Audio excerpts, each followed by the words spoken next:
अवाम ने पेट्रोलियम मसनूआत की कीमतों में कमी को नाकाफ़ी करार दे दिया। कहते हैं कि पेट्रोलियम मसनूआत की कीमतें अब भी ज़्यादा मज़ीद कमी होनी चाहिए। इसहाक डार के आने से ज़्यादा रिलीफ की तवक्को थी। मेरे ख्याल में ये मियाँ साहब की हुकूमत में कोई अच्छी खबर हमें बड़े अरसे बाद मिली है।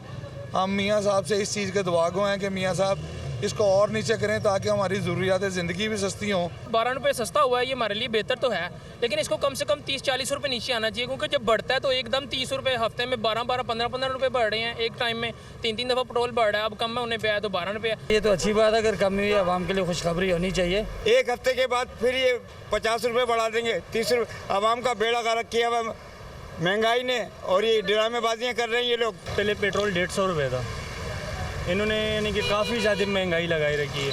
अगर ये लोग 20 रुपये बढ़ा देते, 10 रुपये कम का कोई फ़ायदा नहीं है। तो पूरे 100 रुपये कम करने चाहिए। जो पहले जब ये गए थे जो रेट था उसी रेट पे आना चाहिए। जिस तरह आलमी मंडी में इसकी प्राइस है उसी के मुताबिक कम की जाए, हमें लफ्जी तसलियाँ ना दें। सस्ता होएगा, लेकिन एक हफ्ता गुजर जाएगा फिर बोलते हैं रात 12 बजे के बाद 30 रुपया और ऊपर जाएगा। 12 रुपये पेट्रोल सस्ता किया हुआ है, ये जो है ना कुछ दिन बाद फिर से ऊपर कर दे, 15-20 रुपये ऊपर कर देते हैं।